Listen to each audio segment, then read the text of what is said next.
Bonjour,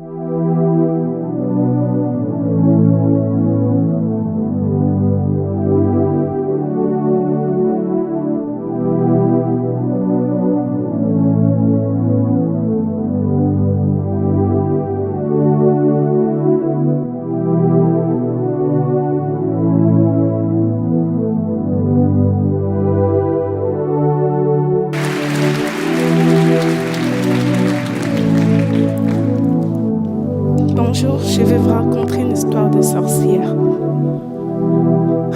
Pas la sorcière que vous connaissez avec son nez crochu, son balai et ses verrues, mais une sorcière du Congo. Cette sorcière, c'est moi.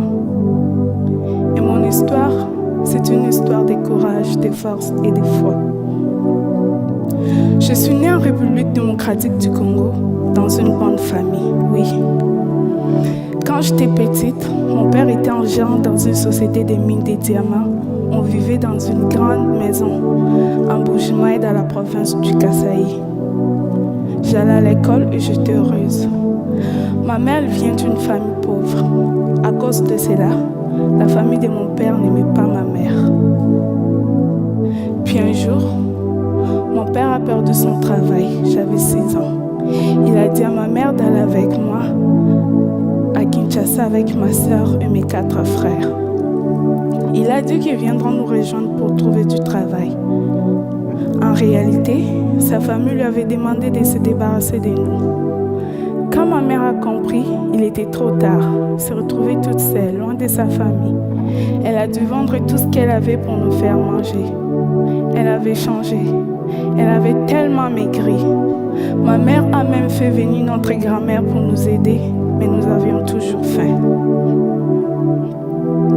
Alors ma mère a commencé à nous envoyer chez des amis. On faisait des kilomètres à pied pour aller chercher de la nourriture. C'est comme ça qu'un soir, je me suis retrouvée chez une dame qui m'avait donné à manger pour la famille. Mais elle était trop tard pour retourner. Elle m'a proposé de dormir chez elle et de repartir le lendemain matin. Durant la nuit, je parlais dans mon sommeil. Ça ne vous paraît pas très grave, n'est-ce pas? Mais cette amie a dit à ma mère que je parle aux démons. Et en même temps, ma mère et ma grand-mère sont allées demander des conseils chez des prophètes, ceux qui représentent Dieu. Elles cherchaient la cause de tout le malheur de notre famille. Le problème est qu'elle m'avait amené chez un faux prophète. Et il a été décidé que c'était moi la cause et que j'étais une sorcière. Les charlatans m'ont parlé pendant plus d'1 heure pour que j'accepte que je sois une sorcière. Il a crié sur moi sans arrêt. Ils m'ont fait boire 5 litres d'eau avec des herbes dégueulasses. Ils m'ont dit de vomir les viandes des gens que j'aurais mangées dans le monde des ténèbres. Imaginez-vous la scène. Une enfant de 7 ans face à plusieurs adultes qui crient sans arrêt. On me tapait même dans le dos pour faire sortir cette viande. À un moment donné, j'avais peur et j'étais tellement fatiguée. Et j'ai fini par dire oui, je suis une sorcière. Je croyais qu'en disant oui, que le mal allait s'arrêter. Mais j'étais devenue une sorcière, malgré moi. Une fois qu'on m'est nommée sorcière, c'était impossible de retourner en arrière. Ma mère a accepté la situation. Mais ça ne veut pas dire que ma mère ne m'aimait pas. Et en même temps, comme la situation ne changeait pas dans la maison, sans argent, sans nourriture, ma mère a décidé de partir avec sa sœur en Angola pour aller trouver du travail. Leur plan n'a pas marché. Et ma mère se retrouvait toute seule, coincée en Angola, sans argent, sans nourriture. Et finalement, elle n'est pas revenue. Contre sa volonté, elle a été forcée de nous abandonner, elle aussi. On a perdu toutes les communications avec elle. Et on est resté avec grand-mère. Pendant 2 ans, j'ai été traitée comme une sorcière. Les accusations, les cris, les jeûnes forcés, les piments dans les yeux. Elle disait que c'était moi la cause. Si ma mère n'appelait plus, elle pensait qu'elle était morte et que je l'avais sacrifiée. Elle a dit à tout le monde de ne pas m'aider, de ne pas me parler, de ne pas jouer avec moi, Dans mon quartier, on ne me laissait pas m'approcher des autres enfants. J'étais toute seule. J'étais pauvre. J'avais faim. Mais j'étais surtout pauvre d'amour. Et finalement, ma grand-mère, elle m'a chassée de la maison. Je suis devenue une chérie, une enfant de la rue. Dans la rue, on est comme des papillons. Là où les sommeils nous trouvent, c'est là où on dort. Dans la rue, on devient des soldats pour survivre. On oublie la lecture et l'écriture pour apprendre à se battre. Dans la rue, je vendis des lots, des arachides, j'ai fait des mélanges. Mais à chaque fois que je voyais les autres enfants à l'école, je me rappelais des jours où j'étais heureuse. Je pleurais, je me demandais si un jour je pourrais sortir de la rue. Puis un jour, ma chance a tourné. J'ai participé dans un documentaire Kinshasa Kid. On m'a payé et j'ai tout de suite voulu donner cet argent à ma famille.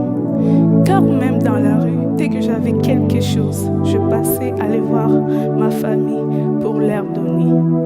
Ma grand-mère a pris de l'argent, elle m'a encore remis dans la rue. Plus tard, j'ai entendu parler d'un film canadien qui se tourne à Kinshasa. La même personne qui s'occupait du casting alors me connaissait, j'ai été invitée au casting. Je me suis retrouvée face au regard des enfants riches qui étaient là en édition. Même si j'avais envie de me sauver à cause de leur regard, je suis restée et j'ai tout donné pour avoir le rôle. Pour moi, c'était une façon de changer ma situation. J'ai eu le rôle principal dans le film. C'était bien cool. La production, ils m'ont mis dans une grande maison. Je pourrais manger tous les jours et avoir tout ce que je voulais. Mais malgré tout ce qui se passait, j'étais triste. J'en ai parlé à Kim, le réalisateur. Ma vie était belle, mais mes frères et sœurs étaient toujours dans la misère. Je ne me sentais pas bien quand je mangeais en sachant qu'ils avaient faim. Alors, l'équipe et Kim ont donné de l'argent à ma famille. Et quand l'équipe sont entrés chez eux, ils ne m'ont pas laissé comme ça. Ils ont trouvé une maison d'accueil et ils ont fait en sorte pour que je puisse retourner à l'école. Moi qui en rêvais depuis si longtemps. C'est là où cette histoire des sorcières devient un conte de fées. Le film a eu beaucoup de succès. Je suis passée des rues de Kinshasa au tapis rouge de festival. J'ai reçu même l'ours d'argent en 2012 à Berlin. Le film a été même nominé aux Oscars. Et aujourd'hui, j'ai 18 ans et que j'ai reçu 18 prix dans le monde. Les Oscars, c'était cool.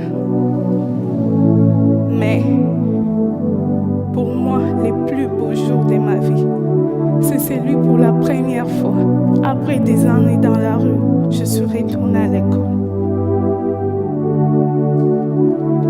S'il y a des enfants dans la rue, partout dans le monde, c'est souvent parce que les parents n'ont pas eu les droits d'éducation.